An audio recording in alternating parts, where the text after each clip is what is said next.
Hey everyone, I'm Sophia with Awaken Catholic, and this is Awaken the Saint. John knew he was called to religious life. He began his studies at the Seminarian in Budweis, Bohemia, and later in the University of Prague.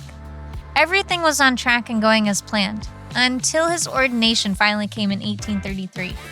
On one hand, it was a joyful blessing to think that Bohemia had an abundance of priests, so much so that when the bishop fell ill on the day of John's ordination, they never got around to rescheduling the ordination.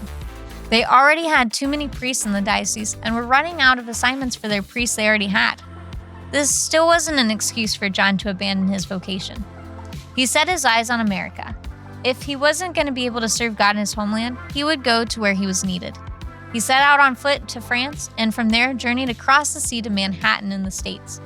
He finally arrived in 1836 unannounced and not entirely sure what God was getting him into. To his wonderful surprise, the Bishop of New York was eager to ordain the foreign seminarian, seeing they only had 36 priests for roughly 200,000 Catholics in New York and New Jersey. Newly ordained Father John set off for his new assignment in the countryside around Niagara Falls. Still longing to have a communal life, Father John also joined the Redemptorists and set about ministering to the German immigrants in the Baltimore and Pittsburgh areas. He busied himself with the flock he was assigned, placing their needs above his own. He hardly slept and fasted often on bread and water. Thankfully, he was able to communicate with all of his parishioners who spoke a diversity of languages. Eventually, he became the pastor of St. Philomena in Maryland, and by 1852, he was declared Bishop of Philadelphia. As if his life would slow down now. He began building churches, hospitals, orphanages, and schools that heavily promoted a devotion to the Eucharist. He also founded the Third Order of St. Francis of Glenriddle, and it was considered a secondary founder for the School Sisters of Notre Dame.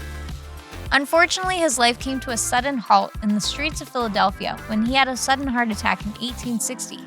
But his story lived on. The forgotten seminarian, now a deeply loved bishop to the poor and immigrants, was officially canonized in 1977. His journey to sainthood didn't necessarily turn out the way he originally planned, but rather played out tenfold because of the yes to pursue what God was calling him to. We all have a personal desire that God has placed on our hearts. He doesn't always give us a straight and simple path to walk down to reveal that desire, and it may not even end up the way we originally envisioned. But He does give us the free will to pursue it or leave it behind as untapped potential.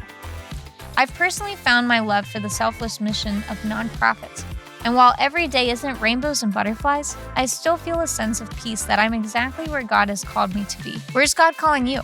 Are you open to the journey? St. John Nepomucene Neumann, pray for us. Thank you for tuning in to Awaken the Saint.